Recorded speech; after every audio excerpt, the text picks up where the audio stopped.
বলবেন। আমি ইন্ডিয়া থেকে বলছি ভাইয়া। ইন্ডিয়া থেকে বলছেন, আপনার পরিচয়টা একটু দিবেন? হ্যাঁ বলেন। আপনার পরিচয় চাচ্ছি। পরিচয় হচ্ছে, আমার নাম হচ্ছে জাহিদ হাসান।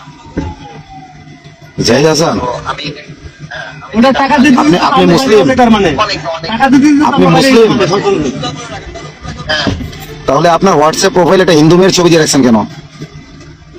ওটা দিয়ে রেখেছে। না মানে একজন মুসলিম হয়ে আপনি একটা হিন্দু সিঁদুর পরা মেয়ের ছবি দিয়েছেন, এটা কি ইসলাম এলাও করে?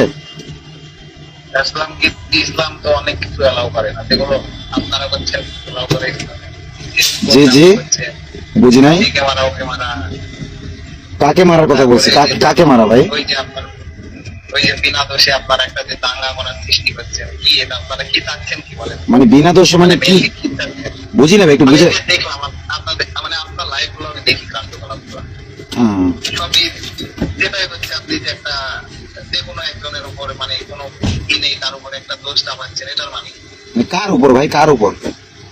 ওই যে আরে ওই তো কি একটা বেশ সংগঠন আছে না, বলছেন ইসকন, ইসকন নাকি? হ্যাঁ আমি একটা কথা বলি ভাইয়া, একদম ফ্রেশ মাইন্ডে থাকবেন। হ্যাঁ। পৃথিবীতে অনেক লোক আছে, আমি জানি অনেক লোক আছে, হুম। অনেক লোক থাকতে এই যে আপনাদের মতো মুখ হচ্ছে তাদের এদেরকে কেন কিডন্যাপ করে বলেন? আর যদি ওরা কিডন্যাপ করে, হ্যাঁ তাহলে ছেড়ে দেবে কেন? ওরা তো মেরে দেবে কিডন্যাপ। হুম। আমাদেরও তো প্রশ্ন, কিডন্যাপ করলো কেন? একজন সাধারণ আলেম মানুষ কিডন্যাপ কেন করলো? আমিও চাই, আমি বলি ভাই, হুম। আমিও চাই ইসলাম জীবন দেখেন। আমাদের ইন্ডিয়াতেও আছে অনেক ভাই আছে, আমাদের আশেপাশে বাড়ির আশেপাশে হিন্দু আছে, ওদেরকে আমরা বোঝাই, আমাদের ভালো দিকটা দেখায়, এটা এটা আমাদের ইসলাম এটা বলে, ওটা বলে। তো যদি ওরা ও মানে হিন্দু মেয়ের ছবি প্রোফাইলে রাখা তাদের সাথে খাতির করেন তাই? আরে ভাই, এটা মোবাইল পিকটা আমি চেঞ্জ করেছি, কারণ আপনারা তো ভাইরাল করবেন আমার ছবিটা দিয়ে, তখন একটা একটা একটা আলাদা মুহূর্ত তৈরি করবে না, একটা আলাদা তৈরি করবে, তার জন্য আমার ছবিটা আসলে রাখি। ও তাহলে এখন আপনি নিজে ভাইরাল হওয়ার ভয় পাইলেন, তাহলে একটা সাধারণ মেয়েকে যে ভাইরাল করে তাকে তার নিরাপত্তা নষ্ট করতেছেন না? আপনি কেমন মুসলমান? মানে বুঝলাম। আপনার ছবি দিলে নিরাপত্তা নষ্ট হবে, আপনার ভাইরাল করে দেবো, তাহলে আপনি যে অন্য একটা মেয়ে, যদিও সে হিন্দু হোক, তার নিরাপত্তাকে নষ্ট করলেন। আপনি তো নিজেকে মুসলিম পরিচয় দিচ্ছেন। আপনি কেন ভাইরাল কেন করবেন আমাকে বলেন? আমার না আপনি নিজেই তো বললেন যে ভাইরাল, না না শোনেন, আপনি নিজেই বললেন যে ভাইরাল হয়ে যেতে পারেন এই ভয়ে আপনি প্রোফাইল পিকচার চেঞ্জ করছেন। এখন চেঞ্জ করে যার ছবিটা লাগাইছেন, তাহলে কি এখন কি তার সমস্যা হবে না? আপনি যেহেতু আগে জানেন যে আমি ভাইরাল করবো। আরে ভাই সমস্যা কিছু না, আমি বাংলাদেশে যাতায়াত করি, তো এই হিসাবে আমি দিই।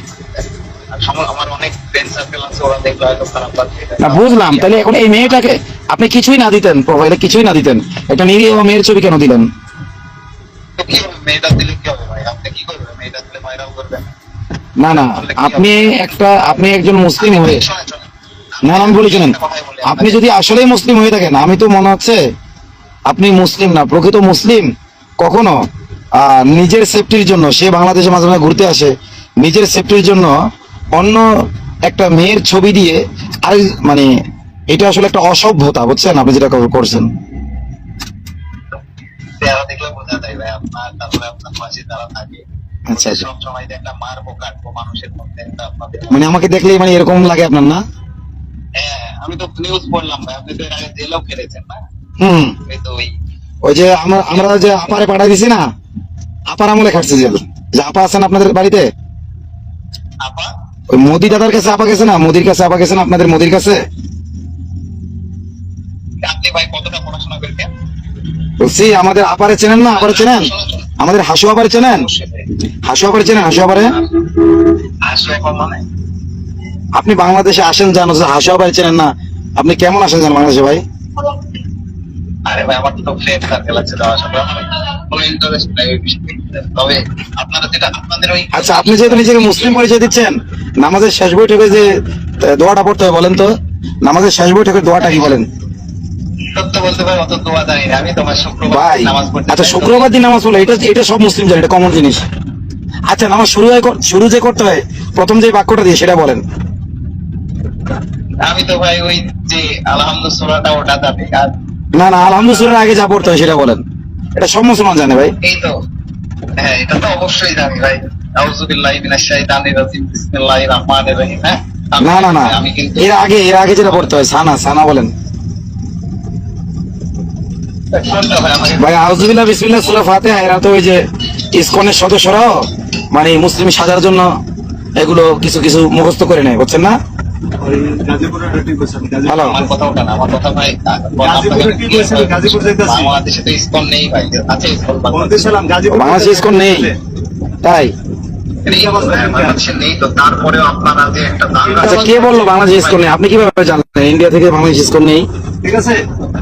আরে ভাই শোনেন, আমরা তো আপনাদের জন্য আমরা পিছিয়ে যাচ্ছি। এই যে আপনারা যে হিন্দুদের উপর না, না। অত্যাচার দেখি এইগুলোতে ভাই শোনেন, আমি কথা আমি বলি, তুমি তুমি নিজে হলো একটা মালাউন।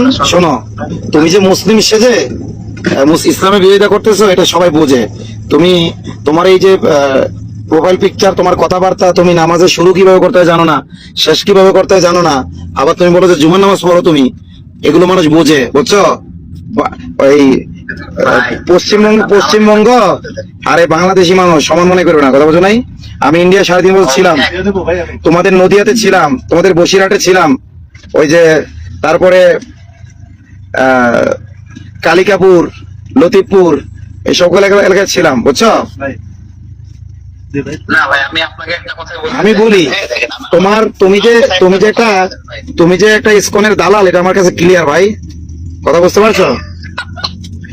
হ্যাঁ কথা বলি ভাই, শোনেন। হ্যাঁ। আমি একটা কথা বলি, এই যে একটা বক্তব্য বলতেছেন না, ইসকনের দালাল। অবশ্যই অবশ্যই, তুমি মুসলিম পরিচয় দিচ্ছ, নামাজ শুরু কিভাবে করতে হয় জানো না, নামাজ শেষ করতে হয় কিভাবে জানো না, ঠিক আছে?